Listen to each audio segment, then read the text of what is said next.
wanna wish you a Merry Christmas. I wanna wish you a Merry Christmas. I wanna wish you a Merry Christmas from the bottom of my heart. Merry Christmas, everybody. I hope you're having fun. How has the year been and where did the year go? I hope the season is enjoyable on your side. Have you had rice? Have you had chicken? Have you had outings? Have fun and have the best of the season. And don't ever forget, Christ is the reason for the season. So, in the middle of all the celebration, make out time to connect with Him, experience His birth again in your life if you've not experienced it before, and let Christmas be a well-fulfilling time beyond just food and drinks and outing. Welcome to the Light Channel. For those of you who have been with us since the beginning of the year, thank you, thank you, thank you. And if this is your first time here, you are welcome on board. Take out time to check our videos. All of a sudden I realized that we have done, maybe this will be the 51st video that we've done. Awesome. It's been because you've been there watching and providing feedback. Thank you very much. So, Christmas or no Christmas, the conversation continues, and I hope that is a good idea because it is the conversation and what we do with it that determines whether we have money for the next Christmas or what the new year will be about. So in the middle of a celebration, let's speak quickly about what we've been talking about, which is how to be deliberate about your career progression. And in case you are not aware, this is all part of the Career Made Simple series, a part of our journey in helping you to live your dream. We started with an acronym called PEARCE, P-E-A-R-C-E. And over the last few videos, we've taken the P for plan, we've taken the E for excellence, and this week we want to speak about apprenticeship. Yes, it is not just about learning how to sell some things or learning how to carry out certain trade in the traditional sense of what you understand to be apprenticeship. Even you with your white collar job in your office, for you to have a deliberate career progression journey, apprenticeship will help you. What does this mean? It means that you acquire a mindset of service. It can be with your direct boss.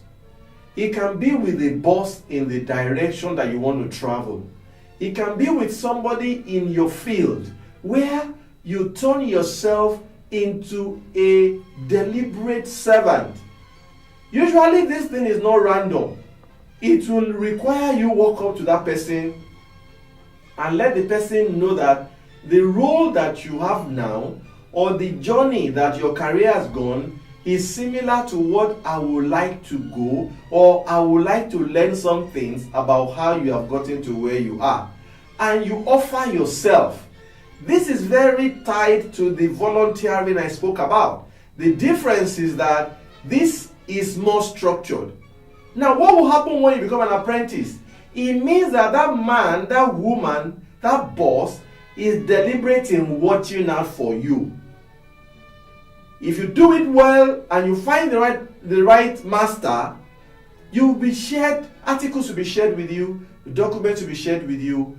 You will have jobs given to you that may have nothing to do with what you're currently doing. Can you do this for me? Can you review that for me? Sometimes the person will invite you to sit in certain sessions just to see how this is going.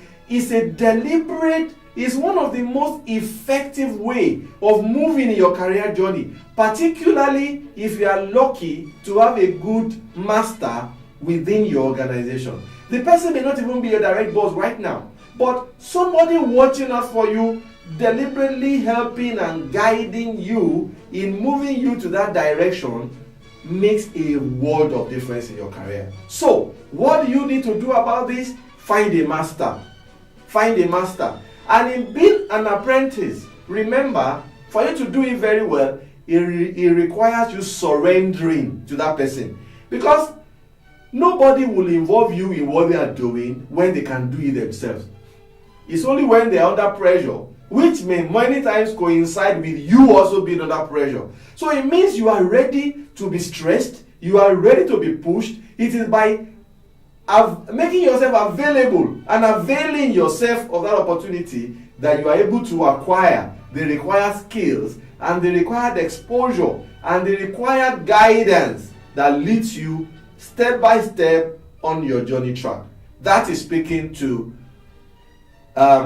apprenticeship. So we have spoken about plan, we have spoken about excellence, we have spoken about apprenticeship. Now let me quickly run through relationship, if I can, this video.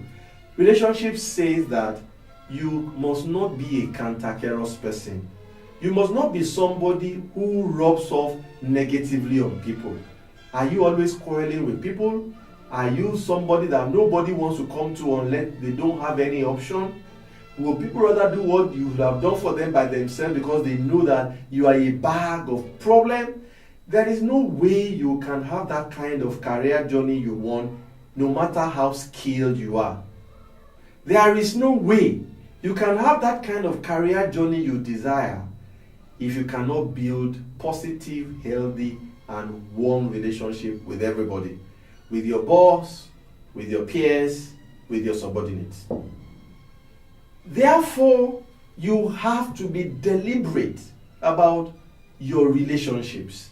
Some you must actively cultivate, some you must actively maintain. But as human beings, the relationships that we have are the fabrics with which our lives are woven. So you must be deliberate about the one you choose and the one you turn away from, because if you cannot be seen as a friend, if you cannot be seen as somebody that can be available, and many times it even goes beyond just work. Are you there for your colleague when they are celebrating or when they are going through a hard time? When there's something to be done for somebody, will you be found there to volunteer and be there for them? These are the things that when you do, it makes people want to be around you. It makes people want to be with you. And sometimes your boss will leave the organization and you are one person he will want to go with to wherever he's going. If you follow football, you know it is very common. A coach moves from one club to another and he moves his entire back room. So some of you have never heard their name. But he wants to move everybody with him because he has enjoyed working with them. They've built that kind of relationship, and so he wants it to continue. Relationships are very, very critical when it comes to work. But remember, you must learn how to draw the line, particularly with office romance. Be careful with it because it can put you in trouble. Yes, sometimes people from the same office, they get married and some organizations allow it, some don't. I am not talking about the office romance. I'm talking about having a good relationship with your colleagues, your boss, and your subordinates. If you do, it is one variable that can contribute significantly to you having a deliberate career progression that you will be happy with. Thank you once again for being here this week, and I hope you are not forgetting that I too will need some chicken from you, so we will arrange how to get it. But before we come back for the last episode of the year, keep winning. I keep repeating, it's the time of the year for you to find time to make plans for the new year. Don't just burn the entire holiday on celebration. Create some space to make a plan for yourself so that when the year turns the calendar, you have something you are begging God and you can wake up every day to chase and trusting that somehow you will be able to hit. Once again, Tim Mack is still my name, and all I'm trying to do is what? Make a little difference. See you next week as we end the year very strongly. Bye.